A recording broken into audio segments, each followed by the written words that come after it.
Cristiano tá falando, eu acabo acreditando que eu sou Vinicius যে Ronaldo আর নেইমারকে é কতটা meu ídolo ভালোবাসেন, junto কতটা শ্রদ্ধা করেন তা বোঝা গেল এই এক বক্তব্যেই। com o Neymar. Eu tenho a honra de receber o prêmio. যেখানে ভিনি খুব আবেগতাড়িত কণ্ঠে বললেন, যখন রোনালদো বলেন আমি বেস্ট খেলোয়াড়, তখন আমি এই কথা বিশ্বাস করতে পারি যে আসলেই আমি কিছু হলেও করতে পেরেছি। Meus dois ídolos aqui me observando isso. Ronaldo এবং নেইমার দুজনেই আমার আইডল।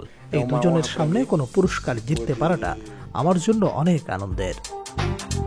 কথাটা খুব আহামরি কিছু না, কিন্তু এই কথাগুলো বলার সময় ভিনির মুখটা যারা দেখেছেন তারা বুঝতে পারবেন মনের গভীর থেকে এই কথাগুলো বলেছেন Vini. Me observando isso é uma honra. Ronaldo অপলক তাকিয়েছিলেন ভিনির দিকে, সাথে ছিলেন রোনালদোর লাস্যময়ী স্ত্রী।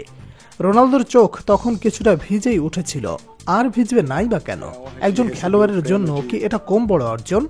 নিজের খেলোয়াড়ি জীবনে লাস্ট 20 বছর ছিলেন একদম টপ ফর্মে, বলতে গেলে ফর্মহীনতায় রোনালদোকে কেউ কখনো দেখেনি। তর্ক সাপেক্ষে সর্বকালের সেরাও বলে থাকেন কেউ কেউ। এমন একজন খেলোয়াড় নিজের কেরিয়ারের পড়ন্ত সময়ে এসে যখন শোনেন আরেকজন উঠতি খেলোয়াড় যে ইতোমধ্যে সেরাদের কাতারে অন্তর্ভুক্ত হয়ে গেছে, সে যখন এত এত গ্রেটদের মধ্যে সেরা খেলোয়াড়ের পুরস্কার নিতে এসে তার কথা বলতেই কৃতজ্ঞতায় নুয়ে পড়ে, সম্মান করে এবং আইডল বলে দাবি করে, তখন তো আনন্দে 1-2 ফোঁটা পানি চোখ বেয়ে টলমল করতেই পারে না বলেন?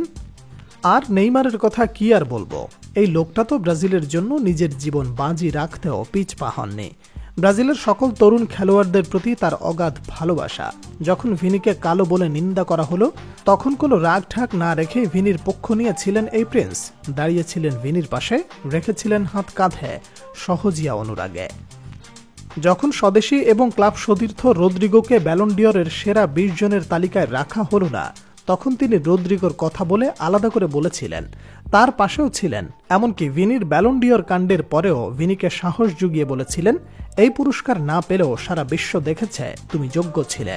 যেমন রোনালদো ভরা মজলিসেই বলে দিলেন ব্যালন ডিওরের গোল্ডেন বলটা ভিনিরই প্রাপ্য ছিল। রদ্রি হয়তো যোগ্য ছিলেন, কিন্তু ভিনির অধিকার ছিল বেশি। ফাইনালে তার অবদান কারো ভোলার কথা নয়। প্রকাশ্যে এমন কথা বলার সাহস আর কয়জনই বা রাখে বলেন? এই রোনালদো তো এমনই।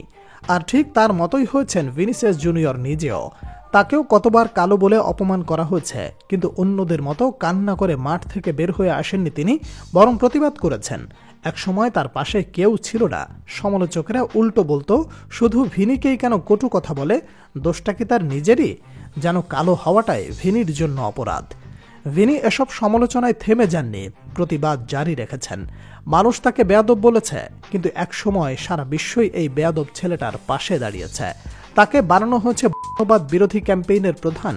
সারা বিশ্বের বিভিন্ন লিগে ছড়িয়ে ছিটিয়ে থাকা তাদের শিকার খেলোয়াড়েরা ভিনির থেকে সাহস পেয়েছেন। তারাও প্রতিবাদ করতে শিখেছেন। এই গুণ তো ভিনি পেয়েছেন তার আইডলের কাছ থেকেই। রোনালদো তো সেই লোক যে সাহস করে বলতে পারেন সৌদি লিগ ফ্রেঞ্চ লিগের চেয়েও বেটার। যদিও তার এসব কথা নিয়ে সমালোচনা হবেই, সমালোচনা হওয়ার মতোই কথা বলেছে সে, কিন্তু যা বলেছে তা অস্বীকার করার ক্ষমতাই নেই সবার।